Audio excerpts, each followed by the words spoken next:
Hello friends, it's me, KITT. When I'm not out fighting crime, I like to follow my friends at NightRiderHistorians.com. Check it out. We could all talk about Bert Armus since he's not here. Oh, that's usually like a candidate, doesn't he? Who's going to call on people? Well, you know, Ron, let me just say one thing. Let me just say one thing. Please don't. I have to tell you, I'm very humbled and grateful to be here. I'm very humbled and grateful to be here with you and to be here with everyone on at this table I've worked with and thoroughly enjoyed and respected. You have before you the most professional people ever to work in Hollywood and the most talented.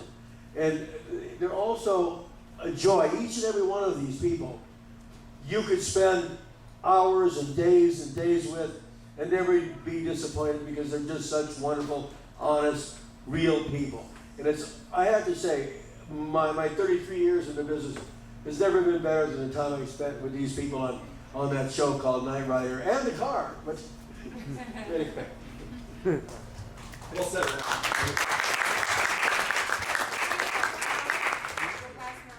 Oh, yeah. Sit down. Oh, okay. I just want to thank all of you for coming. It is such a delight to be here and to look out and see all of your smiling faces. It's just truly humbling to know that you came here to celebrate this show that is just so beloved to all of us.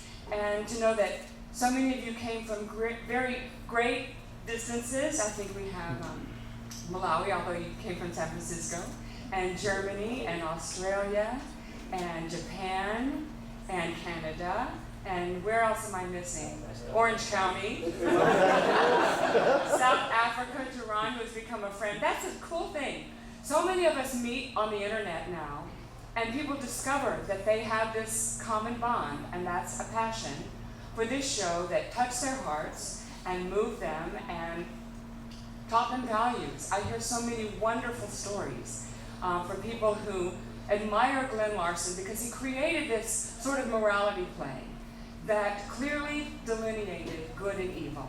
And the good guys won, and it established values, taught morals. Many people tell me that as a child they didn't have such a great childhood, but they had a show that they could go to where they could find that compass for right and wrong. And they learned that one man could make a difference. And there are many of you who are sitting here today, and I know this man right here.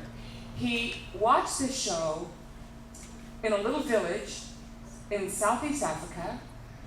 He shared a television with several other families, and they got together and they watched this show. And he learned on this show that one man could make a difference, and today he is getting his PhD, his doctorate at Stanford in international relations and political science, and is soon to take a position at the UN.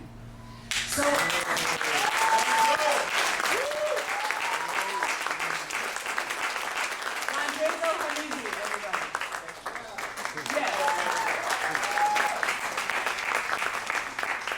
and the letters that I get from people who say, I'm out there and I'm a missionary in third world countries because I'm trying to do just that, to make a difference. The love that we feel when we go to these events like this, and hats off to Nick for Daniel. I know how hard that you all work to put on events like this. I just came back from Milan. Beautiful, lovely, wonderful guys that just love this show with all their hearts and say that it taught them things like friendship and loyalty and truth and justice. And they are, friends to this day because they found each other on the internet and found that they all have this common bond, which is this passion for the show. There's an incredible event in the UK called Nighttime.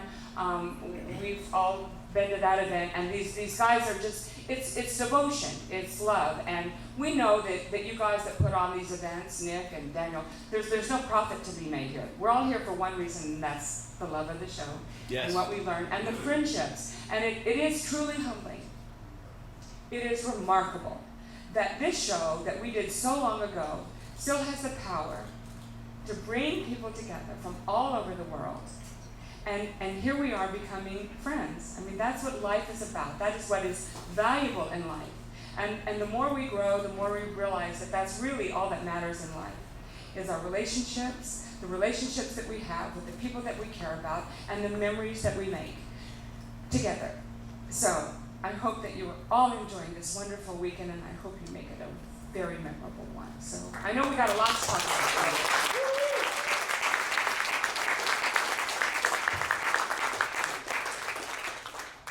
First question. Can I ask Michael, did you design the one that sunk? Did I design the car that sunk? The car that sunk. So the question is, did I design the car that sunk? And this is where I start blushing, and I have to admit, I don't even know about the car that sunk. But if it looked like KITT, the answer is yes. Tell me about the car that sunk. In Knight Rider 2000, that made for TV 1991 made movie, there was some props that were made by, somebody correct me if we're wrong, Jay Orberg.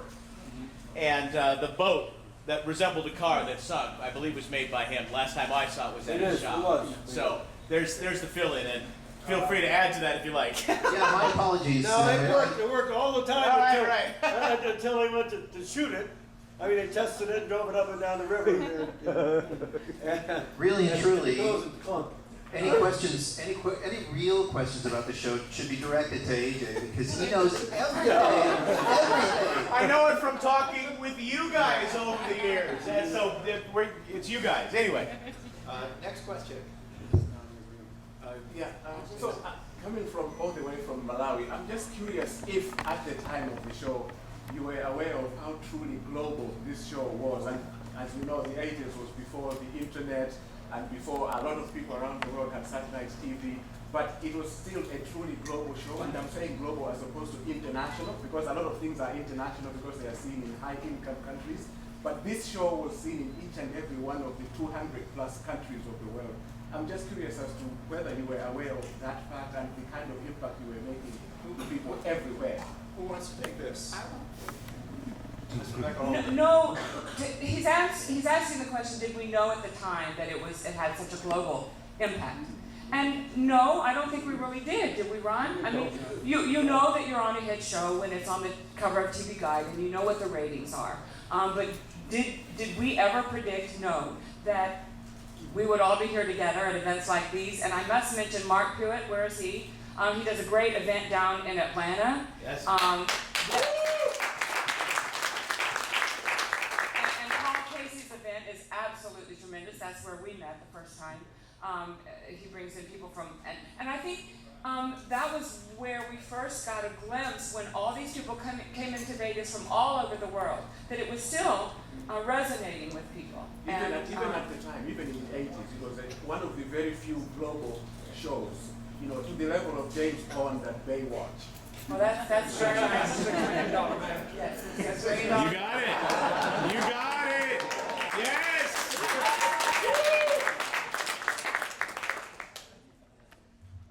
I was told that I was born in New York. Well, actually, I was in New Jersey, but I used to watch movies as a kid at the 96th Street Theater in New York. And it was cowboys, just cowboys. And I saw this one guy one day, and he didn't do much.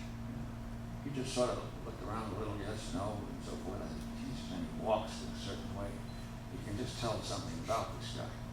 And so I decided I was going to be an actor. See? So years later, we were just, I just signed a contract with MGM to do a lot of movies and so forth. I went down to Mexico City, and a fellow was there, and he says, he's upstairs, the guy you like so much. You come up and see him. So I came up, he's just like he was, just like he was. Irish, shirts, clothes made in London. And he's on the phone talking to some lady, no doubt. And so the next thing I knew, I was having lunch with him. And I said to him, I just got one question for you. Acting. Well, I don't know too much about that, but don't ever get caught doing it. His name was Gary Cooper. I'm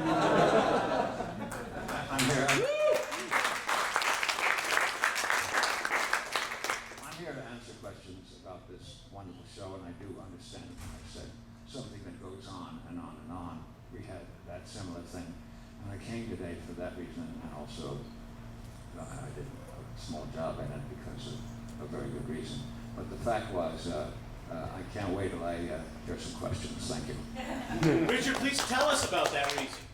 Tell it, because most of us know that you were in the pilot.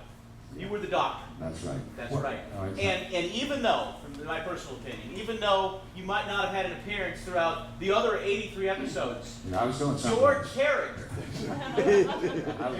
I was busy. Don't worry. all right, well, you correct. I need you to correct me because there's so much I don't know. But Well, anyway, I'll tell you what happened. I got the script, and it was this show, and it just had one scene. And it was the first scene, and it was the pilot. And it was that outlaw up there, you know? And so I said, sure, I want to do it. And what it was, I played the part of a doctor. You've seen all that probably. And I learned the lyrics. That's one thing I learned about this business. Learn the lyrics and don't bump into the furniture. So I was ready. And when I looked, starting, you know how black it is over there, but I saw half the cast. I saw the producer and Larson, everybody was staying there. And I thought, well, all right, let's see what happens here. And it was a scene. It was the dialogue was talking about medical things, you know. It wasn't like, it was like when I was doing Six Mil, I had to do the same thing. Now, Steve, you got to go here, you got to go there, and you have to learn that stuff. So I really had to learn it. And finally said, Mike, go ahead. And then I did it, and I felt great about it. And a lot of people sort of said, hey, this is great. And then I said, well, this is fine. I'm glad I did this because I wanted to hopefully get this thing going in the right direction. And I didn't know anything about medicine, but I just did it once, and they said, print. They say after one, I was like Sinatra, he would like one print on, do it the best you can. And I'll also say this about actors and everybody else that are in television. There are directors when you know the stuff, and you find out after the first take, you find out that, and you did it right, you find out this is a different kind of a director. He wants to do 8, 10 takes. He wants to do enough. He wants to have 3 that he can do, So I felt particularly good that this director, with my feet shaking, said, "Okay, print."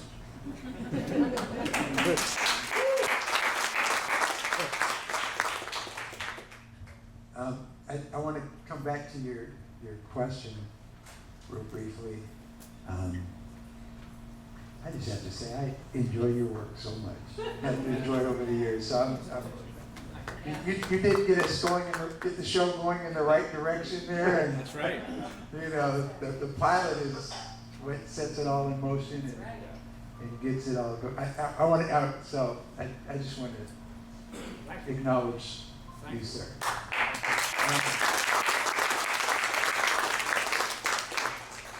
When just after the show, I did a small film in Israel, and I was shooting in Israel, a thing with a guy from Hunter called Death Before Dishonor.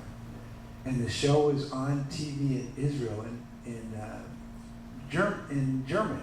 It was subtitled, but we were speaking in German. And that's the first time it hit me that, wow, this is, like, I've got somewhere a videotape. I videotaped the TV of me speaking, and I had a very deep wow,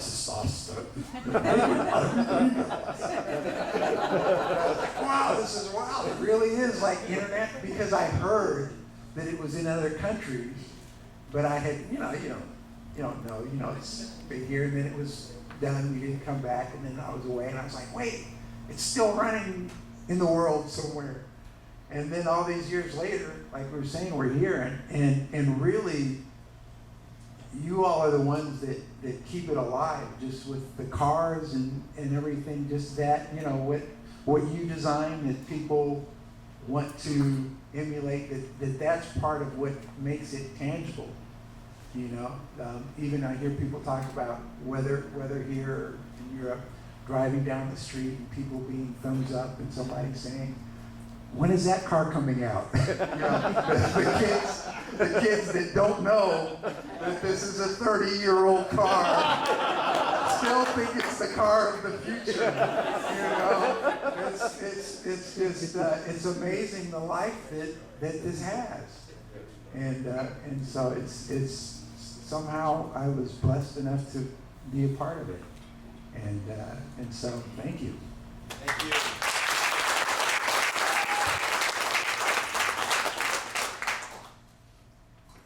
Next question. I have a question for you. Who drove the semi before you got hired? That's a great question. Ron drove it. Who drove the semi before I got hired? You know, some guy that somehow snuck in there still when I'm supposed to be driving it. If you look on slow motion, it's like, you know, the semi drives by and he goes, "Well, why are you," Devin asked me, you know, "Why are you up in the cab? You're supposed to be driving." "Oh, it's on auto or something or other." But on the drive-by, there's actually a guy sitting there that's not me. But I have no idea whose job RC took. But he was nondescript somebody. I don't know if anybody knows the real answer if it was a person. But it was fun. Actually, they sent me to a truck driving school for that, so I actually had my license to drive a semi, and we did some shots of that, even though you don't see a lot of it. Very nice. Peter is the mother trucker.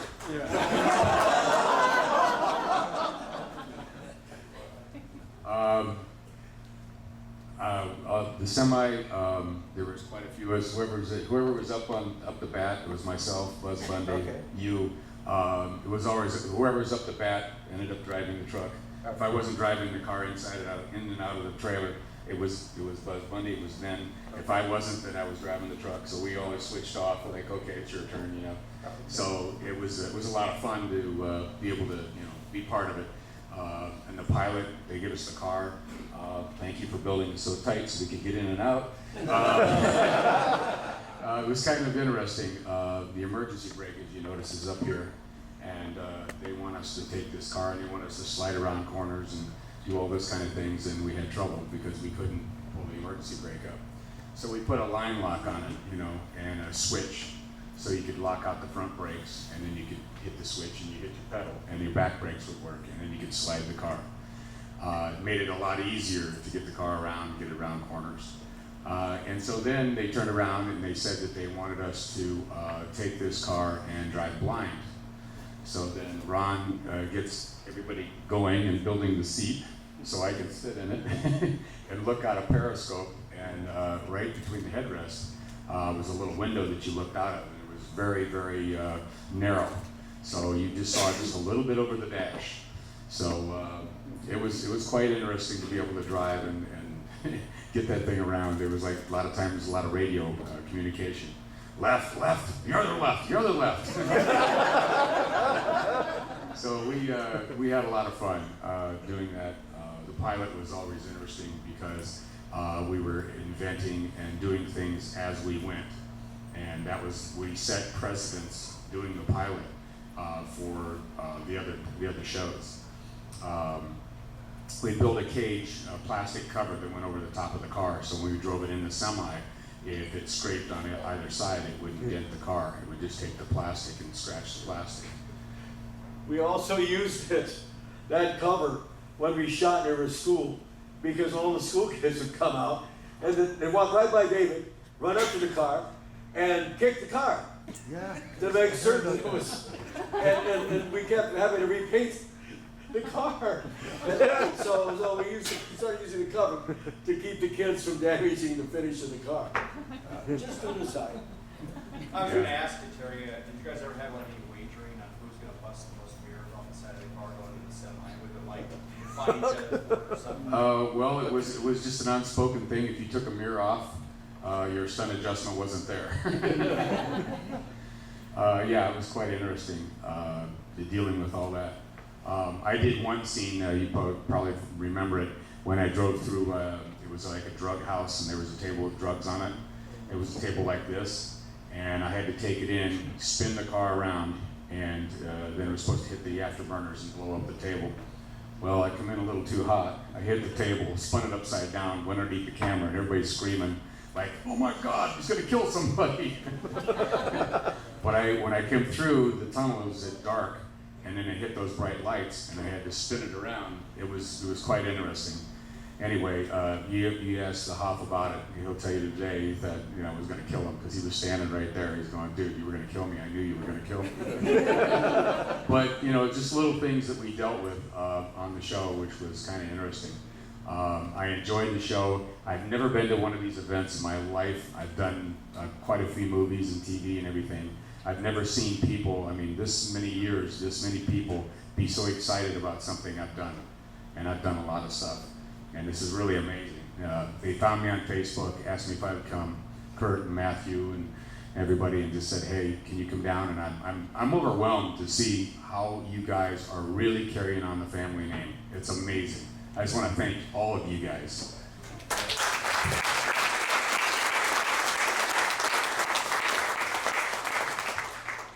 How many takes did it take for you to hit that table? 2. The first one, I went in and I missed, and there was a table there that wasn't, I saw that wasn't supposed to be hit. I hit that, and then they go, okay, so we had to pry it off of that, get another car, and go back and try it again. So when I came in again, I came in hotter so I can get it spun around easier, and then I went in a little too deep, and they got the shot. We moved on, but took twice. Good day at White Rock, right? Oh, yeah. Question for Rebecca. How was in the 80s to play a woman mechanic? What reactions you got? We thought she was the prettiest mechanic in the world. Well, I feel very, very privileged to have had the opportunity to play April. I consider her to be a wonderful role model for young women because she was smart and resourceful, and she was the creative one. She's really the one who invented all these marvelous things for KITT to do to help Devin and KITT and Michael fight the bad guys. So I loved playing her, and on top of that, she had good character and integrity, and she was fiercely loyal to her colleagues and protective of them. And at the same time, although she took her work very seriously, she didn't take herself seriously. And they had a lot of fun and banter and a lot of humor on the show. And it was just a real treat. And I consider myself really, really blessed to have been able to play that role and to work with this marvelous group of people. We all know that any television show or creative endeavor of this magnitude is truly a collaborative effort. It started with Glenn Larson. He created the show, it was on the page. Then this brilliant man sitting next to me designed the car that you all love and that you spend hours and hours of hard work and sweat and tears replicating.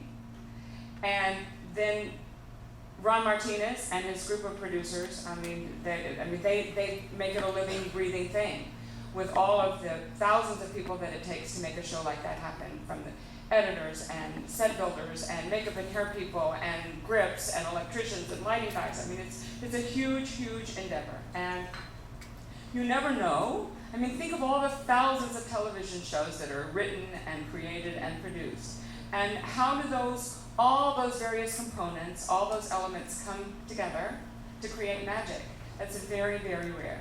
And you mentioned that creating a role model for girls, and I include myself, I play up with my brothers, kind of like, I'm the mechanic. And now with my husband. Good for you. I'm with my husband, I'm his April with his cars.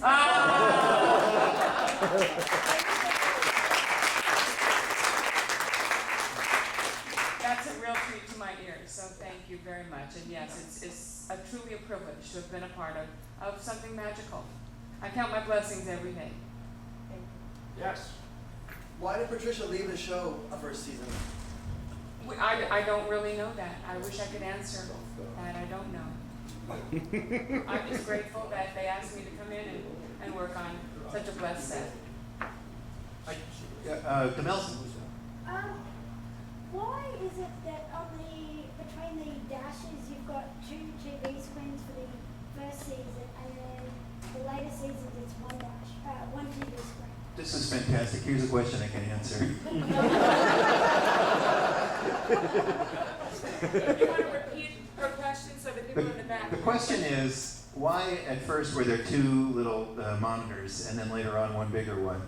And the answer is pretty straightforward, and that is, there isn't much space in that dashboard design, not much vertical space. And it was easier to pack 2 little screens side by side than to put 1 screen in. And it created a lot of difficulties for people like Ron Martinez, who had to come up with 2 video feeds to run to 2 different screens. Plus, the information was pretty small on those screens, right? So the camera has to get in pretty tight in order to see it. It's a big advantage to have a bigger screen. The smaller screens in a practical car made sense because the smaller picture tubes were not as deep. Now everyone's got a flat screen, but those are cathode ray tubes. They've got a depth to them. So the bigger the screen, often the deeper it is. And the little screen's packed in easily.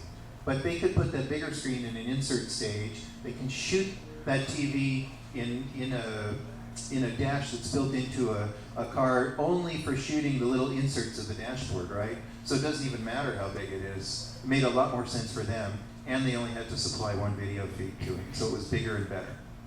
Yes, if I might add, I didn't do the stunt portion. All the stunts were done prior to my arriving there. I was doing Little House on the Prairie, a different kind of horsepower. And so when Glenn did all the stunts and then sold it. So now we have a series, so I came on the series as an assistant director on the first 3 episodes. And we're out in the first episode in Seal Beach. And the car's parked under a tree, and we had to shoot the car practical. Standing out on the street, trying to get an image with bright sunlight on the 2 TV monitors. So we wound up tending the whole thing in. It took us hours to get this thing, and we did manage to get the day's work. But when I got back to the studio, I called actually during the time we were out there and ordered special effects to come make another dash and put 1 screen in it because we couldn't like that stuff, and as Michael said, deal with all those problems that we have compounded by the fact that we have 2 screens. So that's really what we went to, 1 screen.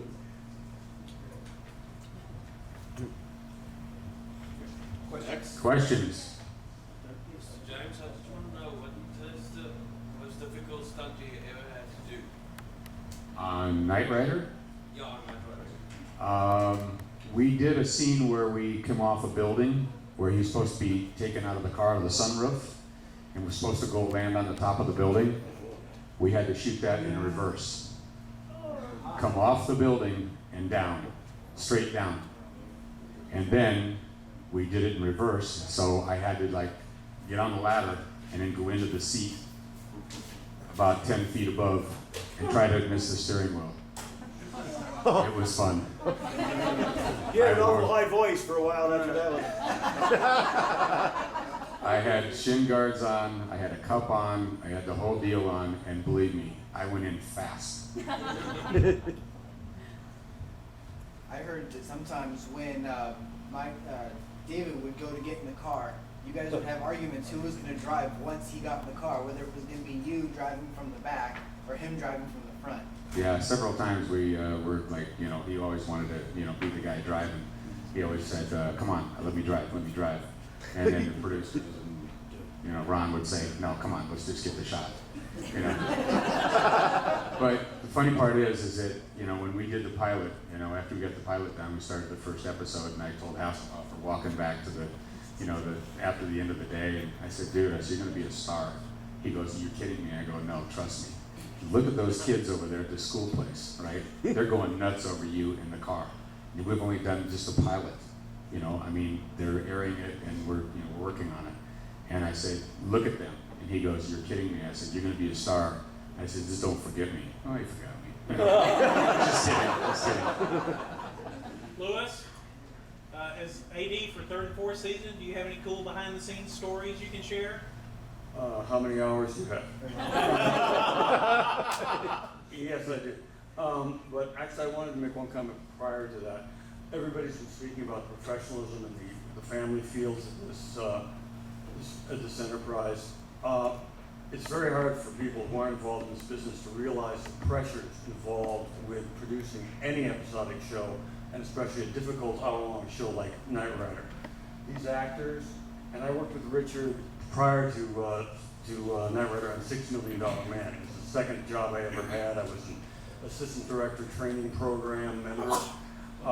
Richard is my model for a professional actor. Richard came every day prepared, knew his words, knew what to say, showed up on time, never complained, did his job, and that was one of the reasons that we got through that show. And Rebecca, Peter, the stunt guys, everybody who involved in front of the camera on Knight Rider had that same attitude, as did everybody in the crew. These people are working 5 days a week, a minimum of 12 hours a day for 7 days to produce one episode. Then they go to bed, get a new script, get up, and do it again for the next episode, 12 hours a day, 7 days, till they get to the third episode, et cetera, et cetera. It's an incredible, taxing, physical job. And to pull off what we pulled off on that show with a high degree of polish and professionalism, I think is a tribute to everybody at this table. Perhaps not me, but everybody else.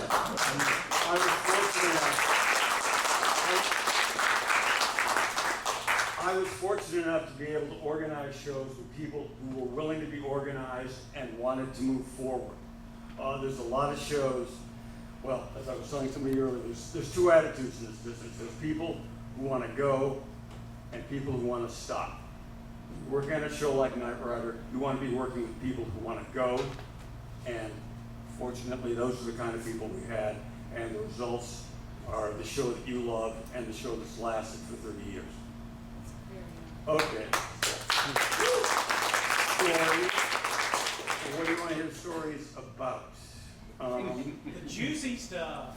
Juicy. The stuff you think is cool.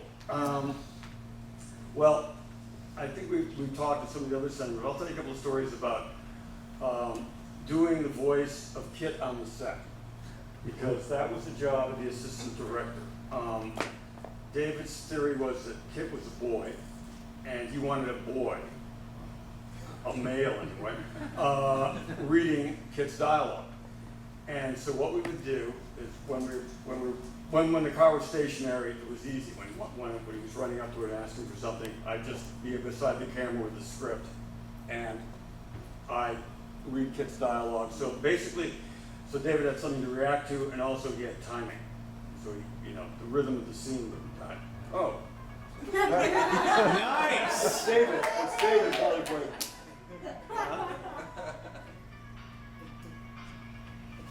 Spielberg again.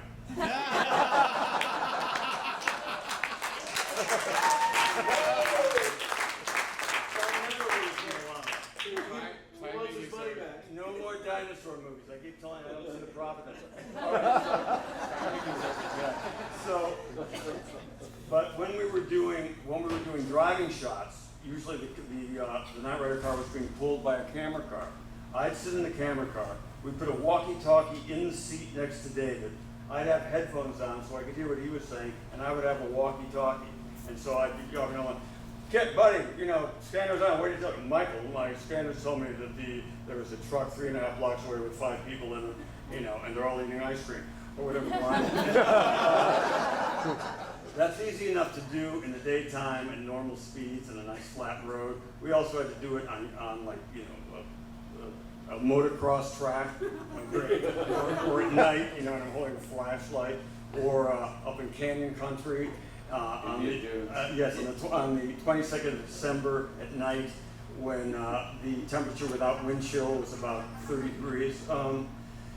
So those were interesting things to do, but I enjoyed that challenge. And I will say that even being an actor to that degree informs your psychology. There were times when I actually looked at the script and said, no, KITT wouldn't say that. And I'd say, this is ungrammatical, or it doesn't make sense in the scene. So I found myself defending my character, even though my character was a Trans Am. So, but it was a pleasure to do that, and I enjoyed participating on that level. It was, you know, it gave me a little bit more to do than yell, rolling, and lunch, and rap, which are the three most important words you have to know. I'm just glad to know you made KITT a boy. Because we had the script girl reading him the whole time. Really? Yeah. That's probably why David said it's gotta be a boy. Well, that was actually one of the very least of Lou's responsibility. He ran the whole company. He was in charge of the set. That's what the assistant director does. He makes sure everybody gets there on time, all the work gets done, and communicate between us to make the job easier. Is that what I was supposed to do? It's quite an imposing job to accomplish, and Lou did it. We were very blessed, as I say, with the greatest crew in town. So here we are, Lou. Okay, I'll tell you one more story. For openers. We did an episode called Fright Night, which was one of my favorite episodes because it was basically Knight Rider goes to Hollywood. And as part of the preparation of that episode, I thought it would be fun if the crew in the movie was actually, in one sense, our crew. So I went to the extra casting people, and I went to our wardrobe people, and I say, okay, I want to get photo doubles, which means somebody who looks exactly like cameraman, script supervisor, wardrobe guy. We got about 7 or 8 people. And this is like above and beyond the Call of Duty. But the wardrobe people went out and found wardrobe that looked like what these people wore. Some of them had pretty characteristic garb. And the extra casting people sent me, well, you know, here, you send me the pictures, here are the pictures. I say, yeah, this guy looks like John Penner, our cameraman, this looks like our script advisor, et cetera, et cetera, et cetera. So we built sort of a tribute crew in the episode to the crew that was actually making the episode. And I can remember the first day we were shooting the crew, the photo double with the cameraman came on, and our cameraman was a big walrus-like guy named John Penner, had a huge mustache, big, always wore a peasant shirt, had a shark's tooth around his neck, you know, little hat.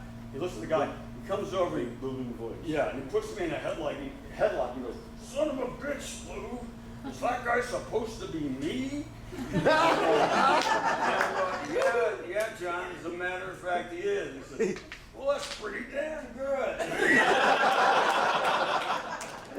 when he bought into it, everybody bought into it. But that was the kind of thing that you sort of enjoyed doing on that show because it was so much fun to be on the show and part of the show. I mean, I can tell you a lot of shows when I wouldn't bother to do that. But on Knight Rider, definitely it was a fun thing to do, and it was just something to make the show a little bit more than it was on the page.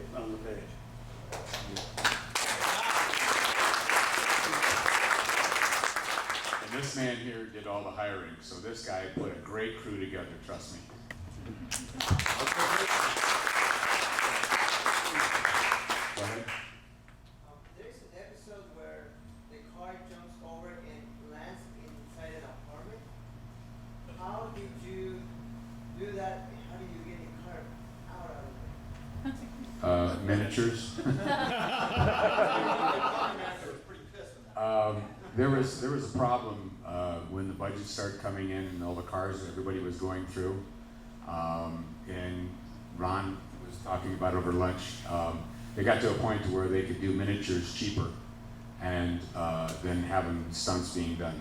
So as the show progressed, they started using miniatures and it was cheaper to do, and they could do more stuff with the car by doing miniatures.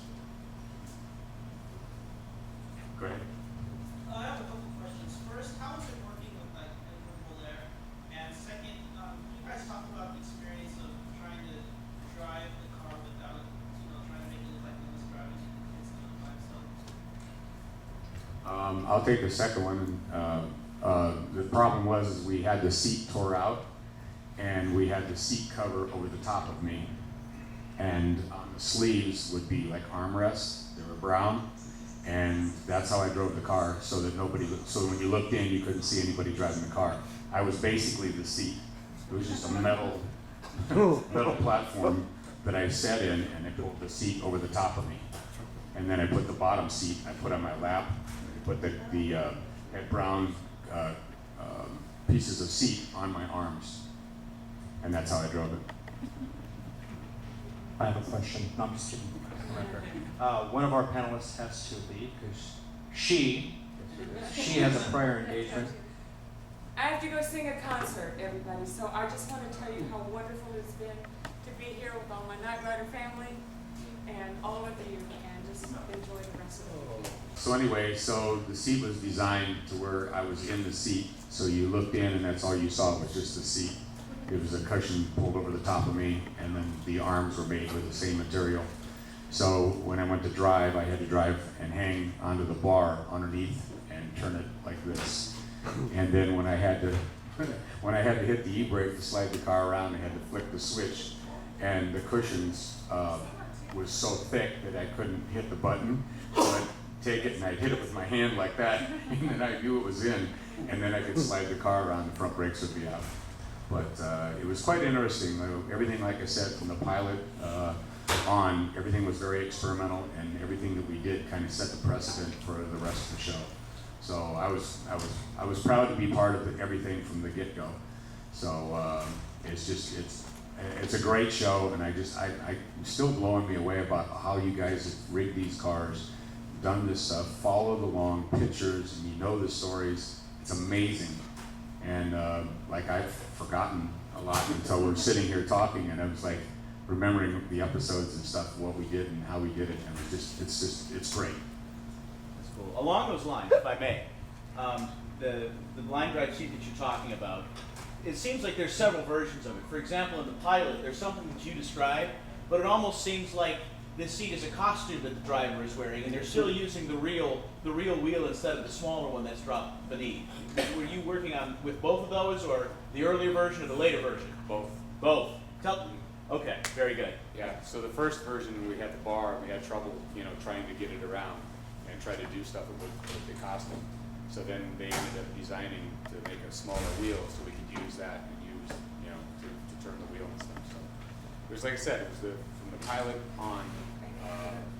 It was really difficult to try to make things look like they should look and try to experiment. Jumping the car, I never got to jump the car. They didn't want me jumping the car. They said, we don't want you jumping the car. We're going to do that on second unit. And so they started using the dune buggy. And they put the show on the dune buggy, and it looked so wacky because every time they jumped it, the wheels, But yet, but yet they had a specialty dune buggy guy that came out and says we can do it. As you know, that didn't work that well. So, but I never got to jump it. I did everything else with the car, but they would not let me jump because they had a dune buggy guy that did it. And then Bob Robler wanted to do it, and he got all his buddies and stuff. So, I mean, it was okay. The only thing I didn't do was jump, but I did everything else. You were very convincing, and I just want to throw in one compliment there. As a kid, as much as a fan as I was then, and even more so now, back then, I couldn't tell how you drove the car. Now I know, but then I really couldn't tell. So you did a great job. You can see the hump once in a while. I didn't know what it was. But you didn't see the hands too much. That's it's underneath. Yeah, it's Can I speak to the Edward Muller part of that question? Please. As an AD, as somebody who has to keep the set organized, I thought Edward was a dream to work with. Like I said, totally professional, always on time, always knew what he was doing, always willing to work. Edward's role, I think, is probably not as appreciated as it should be.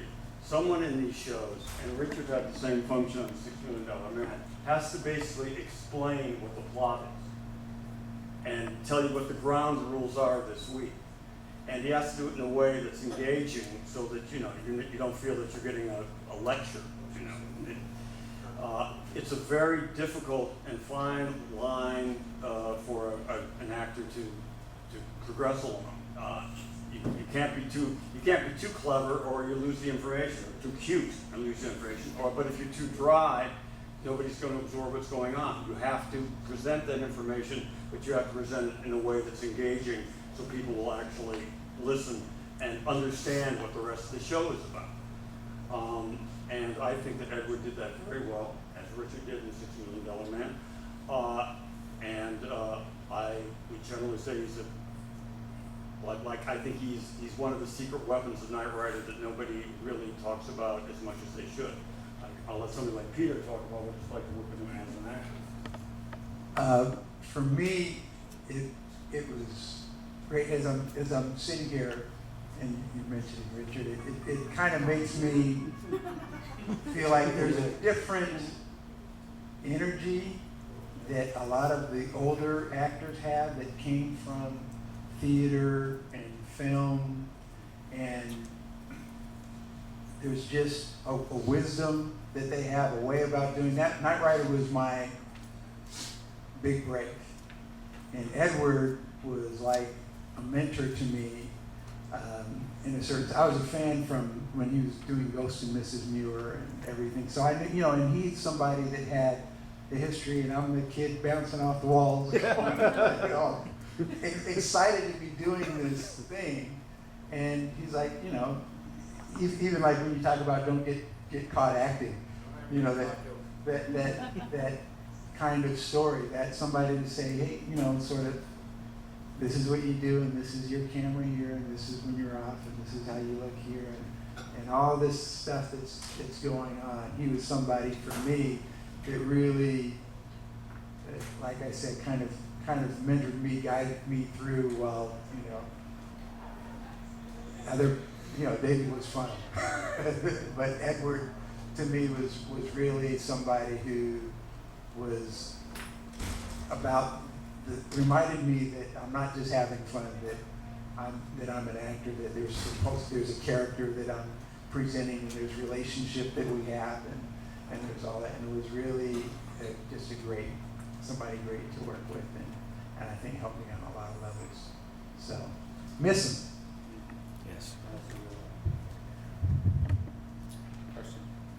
With the pilot episode of Knight Rider, what led you to choose the Heaney Mansion to set everything there? And then, when was it exactly made? Was it made like in 1980? Because David Hasselhoff says I was 28 when I made that. So that would place it should be 30. How old is And where was House of the Rising Sun exactly? The mansion which we shot? Yeah. That was the Doheny mansion. Right. Yeah. What was the rest of the question? Why we chose it? Oh, because it was gorgeous. And it looked official and something that Edward would be in. And Richard Basehart, who was, he started the whole Knight Rider concept, and then where it passed to David, when it passed to Edward Bolaire. So he was what was his name in the show, right? Basehart? Wilton Knight. Wilton Knight. Oh, Wilton Knight. See, I do that. Speaking of forgetting. Must have been an Airwolf that day. Yeah. Can you imagine doing Airwolf and Knight Rider at the same time? Yes. Two machines. Anyway.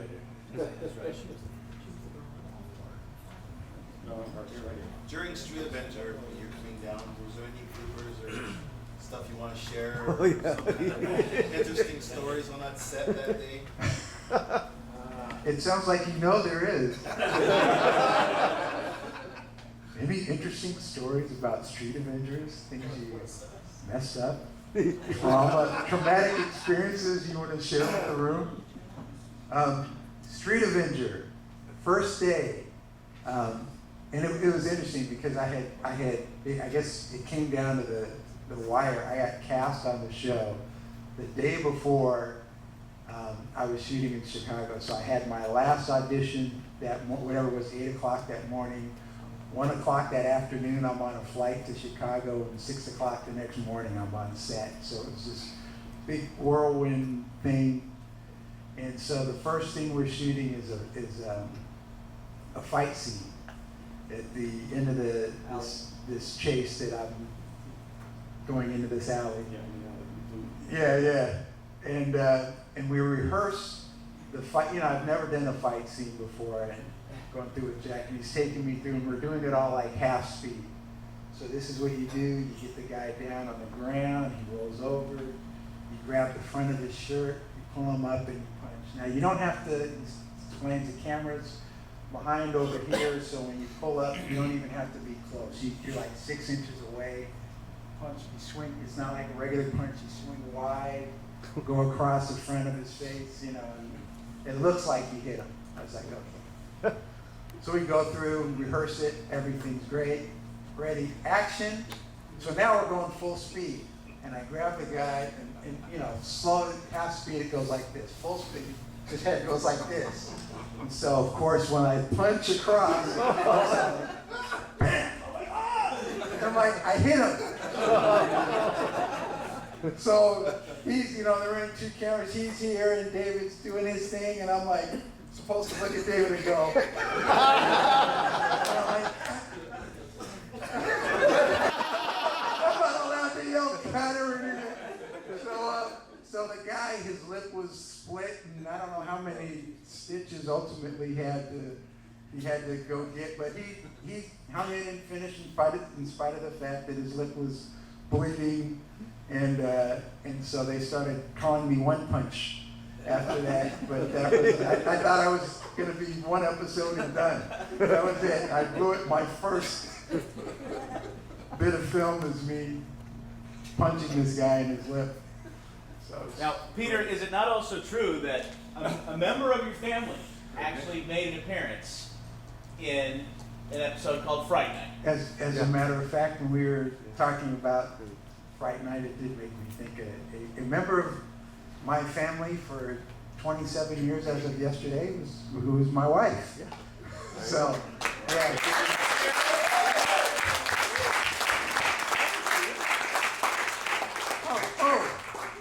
Who's there? Stand up, please. Jerry. My wife, Jerry. Now I don't know exactly. I had heard that, and somebody may know if it was that the episode was short or something, so they wrote this scene with Jerry in the golf cart and RC trying to pick her up, trying to be suave. So that was it. That was our. She thought you were OJ. Oh, ouch! That was later. No, she says, "Aren't you the guy?" He said, "You say I'm RC," and she goes, "Oh yeah, I love when you run through the airport." Right. And of course, I don't correct her. But yes. This is for Mr. James. Who drove the scenes when it had to be shot for the Goliath episodes? Who drove the trucks? It was Buzz Bundy, myself, and Jim Wilkie. The 3 of us guys were the ones that ended up driving the semi anytime it moved. Okay, because I was always wondered some of the scenes, the truck. Oh, okay. There's a scene where the truck loses the trailer, then it goes on a very sharp curve. Yeah, Buzz Bundy was driving it on that time. I don't know if you all know Buzz Bundy, but he did Dukes of Hazzard, he did Knight Rider. Anytime they had to ski a car, jump a car, or anything like that, they threw him in the car. He was the guy that the go-to. 2-wheel stuff. Yeah, 2-wheel, skiing the car. Buzz was, he used to run the thrill show, and they brought him on the studio to, let's see the thrills in the movies. So they started putting him in, and then all of a sudden he became real famous for skiing a car and jumping cars. And he set the precedent for us on the different size ramps, how far we want to go, how fast we have to hit it, all that stuff. Oh, okay. There was I heard there was a time when someone took a car and took it for a test drive because they really enjoyed it and crashed it. Were any of you around that when that happened? I think that was Bob Broadway. Bob would always take the car and say, "Hop in, let's go for a ride." we'd go in the back lot of Universal, and he tried to spin the car. He'd get about halfway around. Well, hang on a second, I'm having a problem with these brakes. And so he was kind of like, you know, trying to, you know, I think he wanted me to teach him how to spin it around or something. He was always wanting to show somebody or do something. And I think a couple of times he gone out and got out of control and did things, but I'm not mentioning any names or anything. Well, you know, actually, yes, we did. We were out in West Covina. What was that city we used to shoot in across town? Remember? No. Saugus. No, not Saugus. It was West Covina. West Covina. Yeah. We found. I kept looking. We kept using up all of our sets close to the studio. Looking one day for some new ground to shoot, and found West Covina. It was Van der Latch was the city manager. How's that for memory? And so we would. The good thing about that is when you looked at the town, there were trees on one end of the street, trees on the other end of the street. So the town only looked as if it were 3 blocks long. It looked like a small town, and we had no other small towns in Los Angeles. So we go out to West Covina. Well, somebody took, we had a run by of the car out there, and somebody let an extra drive the car, stand and drive the car, and he somehow tore out somebody's fence with the car. So I got a call. I ran over there, and I knocked on the door, and I saw the fence, and the lady and a gentleman came to the door, and I said, hello, I introduced myself, gave my card.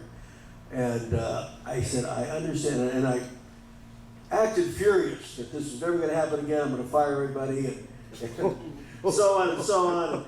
And it seemed to assuage the people, and actually they were very happy. And in the meantime, instead of trying to get somebody to fix the fence, I called the grip department and said, send a truck, send 10 guys, send lumber, a split rail fence. We had to replace because we tore it out and we needed it out right away. And by the time I had calmed the people down and now we were friends and sitting inside talking, here comes the grips from the studio grips. And they put the fence together, and you have never met 2 happier people in your life. You know, we saved victory from the jaws of disaster. No lawsuit, no nothing. This isn't a Knight Rider question, but since I have Richard Anderson here, I just want to ask you about working on probably one of the most classic sci-fi movies ever, Forbidden Planet. I mean, that's like an iconic film, and you were part of it. Amazing. They saw me on live television, lights, camera, action, and I came back 3 times in one, just playing with a young lady, you know, and comedy and stuff, and the whole town saw me, and I ended up at Metro-Goldwyn-Mayer under contract. And this particular question you're asking was shot on stage 24, the whole thing. Never left the lot. And that was what was so interesting. It was the Metro-Goldwyn-Mayer had all that. You know, we talk about special effects and everything.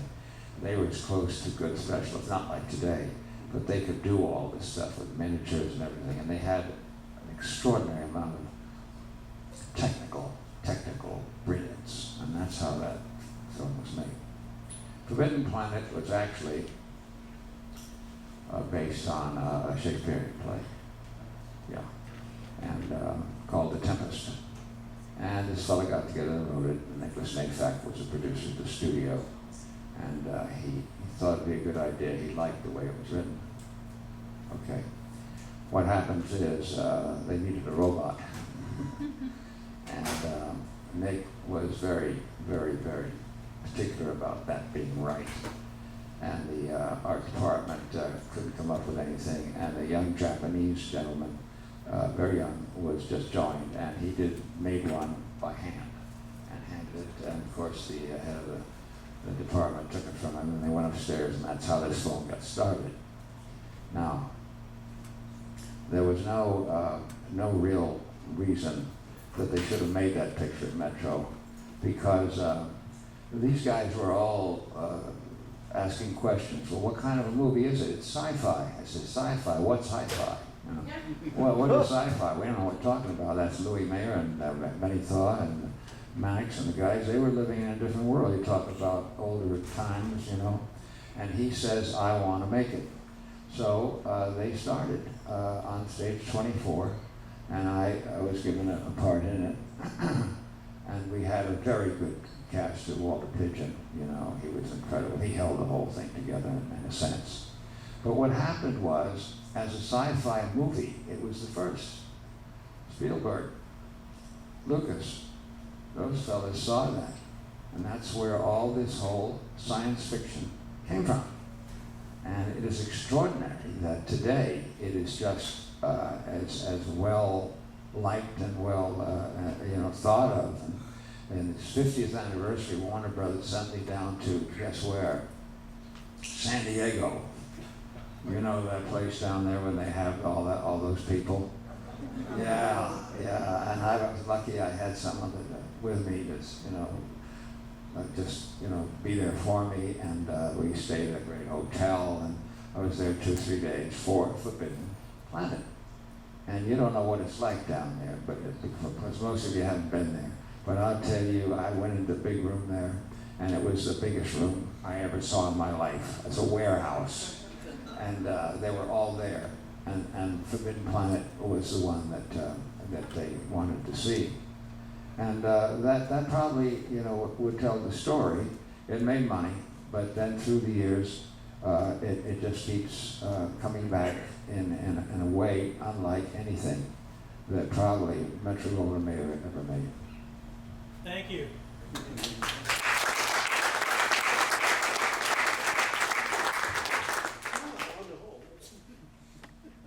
Hey Ron, I got a question.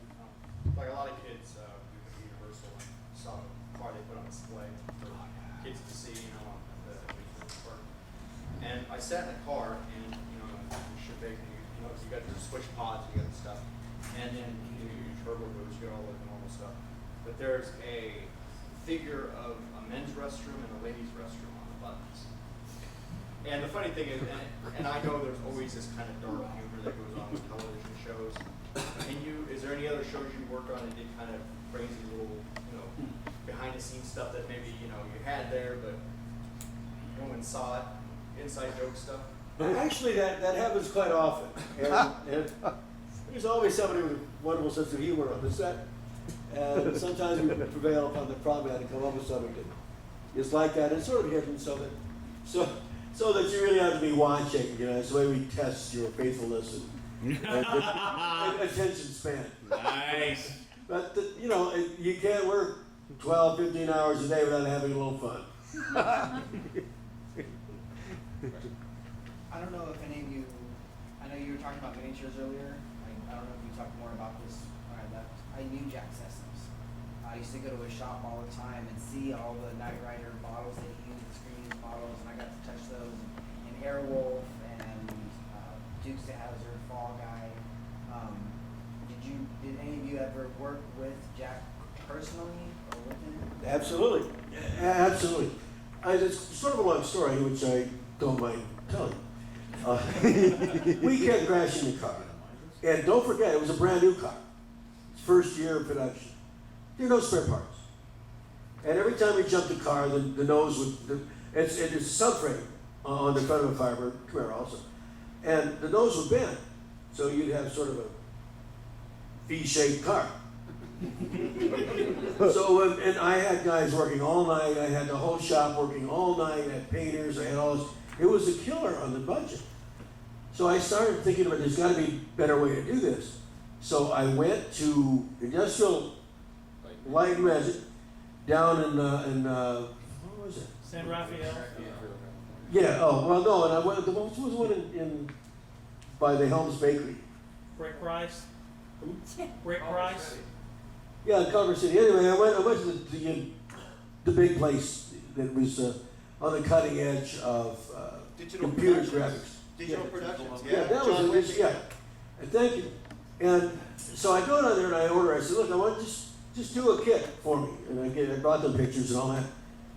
Well, a month later, I went back down there, and there's this fuzzy-looking little kit thing. I thought, well, to do this frame by frame, this is going to be worse than fixing the real car.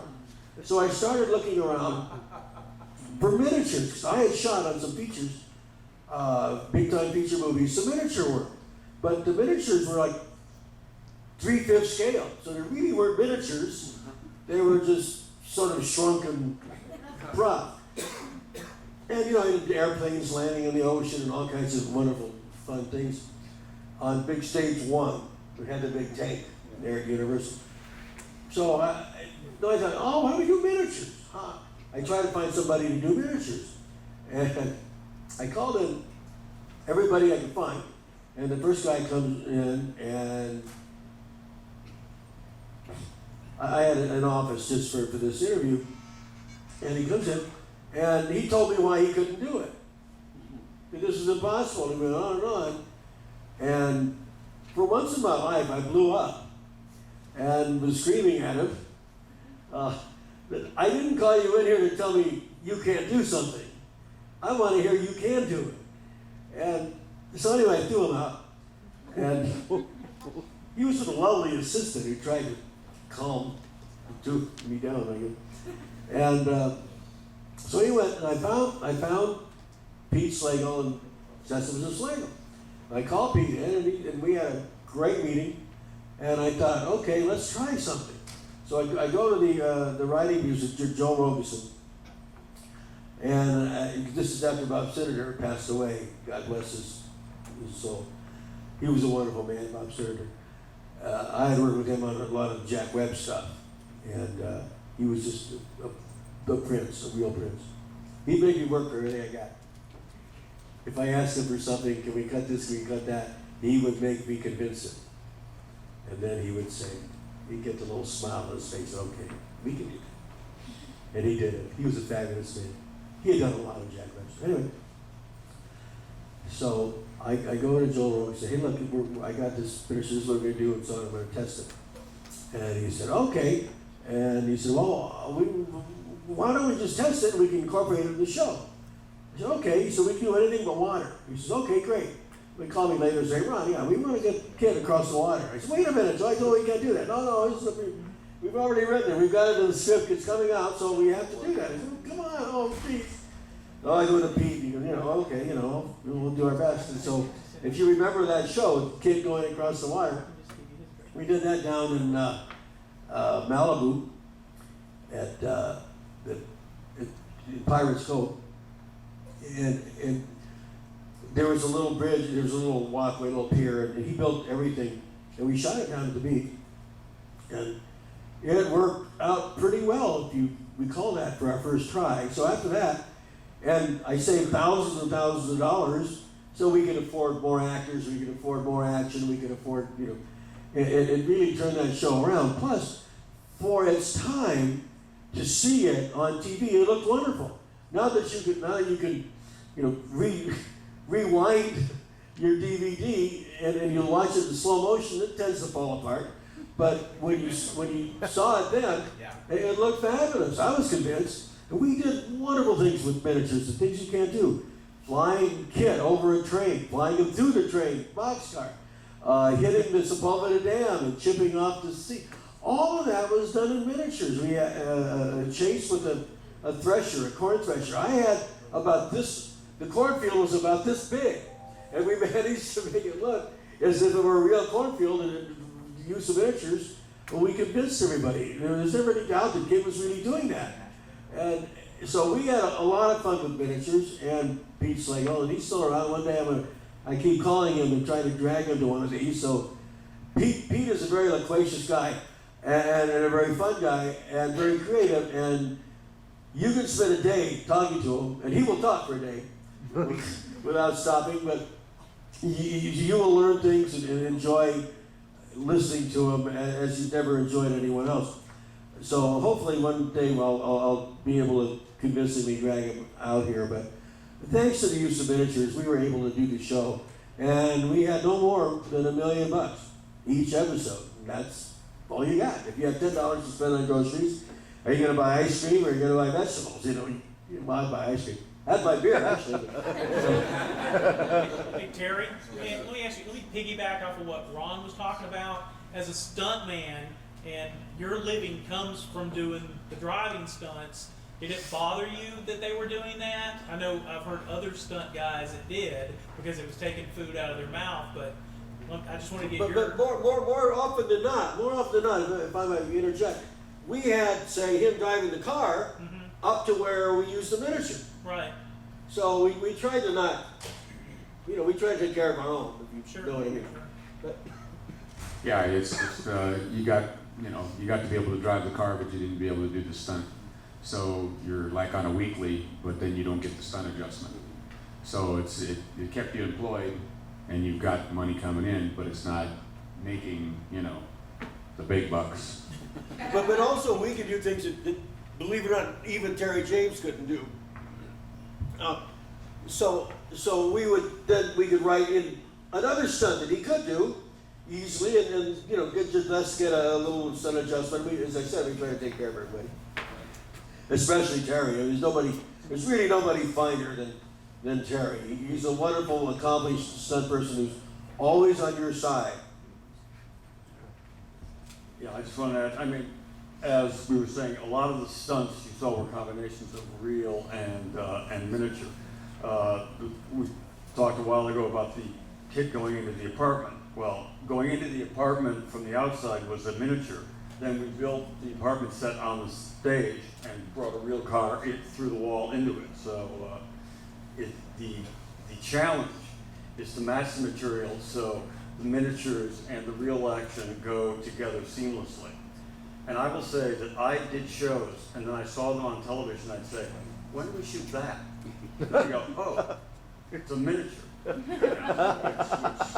Which speaks to the expertise of what these gentlemen were doing. And it's a combination. So one doesn't necessarily take away from the other. They just work in conjunction. And quite frankly, there were things that we did with the car that would be physically impossible to do in real life. And jumping it through a boxcar would be tricky, to say the least. And dangerous. Yeah. Hey, Ron, real quick, and it's for Terry too. You were talking about the reverse jump you did into the car where the seat kind of popped up. You know what I'm talking about? Yes. When I know you guys are making fantasy television. And obviously, when you have a car driving by itself, it's fantasy. But even at the age of like 12, when I initially saw that, mine does. Well, when I initially saw that stunt and done, and the guy's jumping 3 stories up, and you see the little seat just pop up and he lands, and I thought to myself at 12 or 13, oh come on, that can't really happen. And man, I'm a kid thinking that. Was there any time you guys were at the table writing stunts out and you thought, that's just too far-fetched, that's just not, we can't do that, I mean, that's just too crazy, like, it's so unrealistic or anything like that? Was there any We were never that smart or perceptive. No. What was the funny part was is they wanted this car to be able to do things that nobody else could do, and that's why they brought the attention to it, and that's why they were constantly at the drawing table going, we want to do this. What's it going to take to do this? We did one scene out there at the Indian Dunes where we're driving through explosions, and remember that or not? Yeah. And they have this whole big field, and all these big explosions are set up. And they're saying, okay, we're going to drive you through it. We don't mark the grass up. But we're going to drive you around so you know exactly where these are all at. So as I'm driving for them, I think I'm driving, next to it, and it's right in front of me. So a lot of that I was doing, driving around, I had no idea where those explosions were.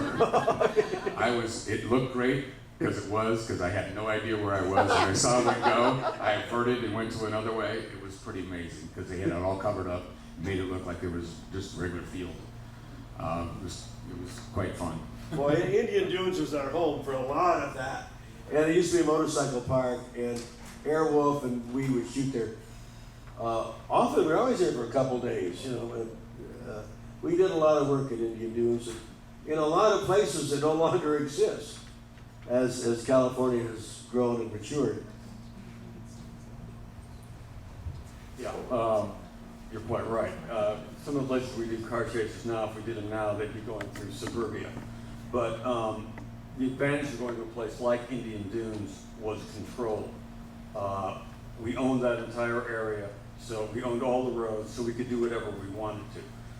This freed us up from having to ask permission and get permits from a lot of people, a lot of civic organizations, governmental organizations, and it gave us the freedom to do whatever we wanted to do without having to worry about, well, what if a real car pulls in there? What if a kid walks across the street here? Which is always a problem we had when we were working in the real world. Working with doing car chases in an urban setting is incredibly difficult and incredibly dangerous unless you're not watching the P's and Q's every moment. And as Terry said, it's even worse than night riding because you're often doing it in a car where you can't really see. So again, it speaks to the expertise of the pre-planning and of the stunt guys that we managed to get through 4 seasons with no serious accidents, and certainly no accidents to civilians. We also used Pico Canyon a lot with the oil company. Yeah. And those roads, and it was a wonderful place for it. I did a lot of work there. They were wonderful. We have one more question. Make it a good one. Just have the people are snoring. We got lots of answers. Well, let's just give answers and forget about the question. Yeah, right. 7. Yeah, same time. I have a question. 23, not enough. All right. I have a question. Joe's got a question. At one point, we talked to Jack Gill, and I think it was around the time of the beginning of the 3rd season. He had talked about toying with the idea of making KITT do wheelies. Do you guys have any knowledge? Do you remember talking about that, having the front of the car go up and then 2 wheels? Any idea? Any recollection of ever considering that idea? No. No, none at all. Okay. And this is the man who would have to put this okay on it. So Jack was just pulling my leg. Yeah. I have an answer to a question that no one asked. Please. It's probably the best one. So actually, I have been asked, out in the parking lot, people say, so what does it feel like to see 15, 20 KITT cars out there? And this also goes back to Jason's question about the reach of the show and so forth. TV and movies are kind of funny. If you have a show in the barn, there's no audience right there. You want to know how you did? You don't have to ask. You can see how the audience responded, right? TV's different. You get really no response unless you get the shot and everyone's kind of happy because they're not going to have to stay late. It's about the size of it, right? And then your friends will tell you, well, that's a great show because they're your friends. And you don't really have much feedback. And, working on a prop like KITT, for example, well, what if you had a play and you did sets or props for that play? You could see how people responded to them. But imagine the feeling, you don't really know how people felt about it until 20 or 30 years later. And then you see people who have spent years of their life, 10, 20, 30,000 bucks, putting together this car that they thought was kind of a neat thing. That's a kind of a compliment to that design that I've never had in my life for anything. And it is an incredible feeling to know. I always used to say, well, so you design a car for a TV show, that's a really neat thing, right? It's a car in a TV show. But did it make anyone's life better? Did it help anyone? Did it make the world better? If I were a farmer or a teacher or a doctor, someone, I would help people's lives to be better. And the thing is, you guys are, I personally feel you're doing us a huge favor to come and let us know that something that we did was something you enjoyed and made your life maybe a little bit better, right? And to me, to be here, it's almost like a dream. It's fantastic, and I just wanted to thank everyone for coming.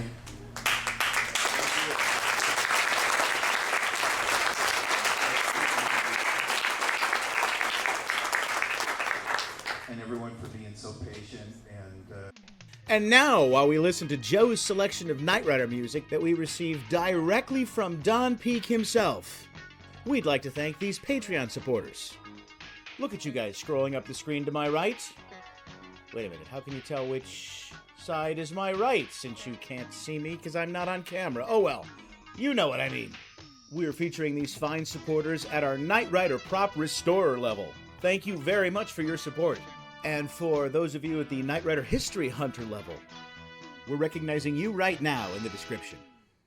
Now, if you enjoyed seeing this golden nugget of Knight Rider history being rescued from obscurity, then please consider supporting us on Patreon.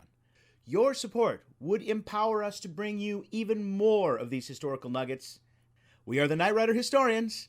Till next time, take care, everybody. Bye-bye.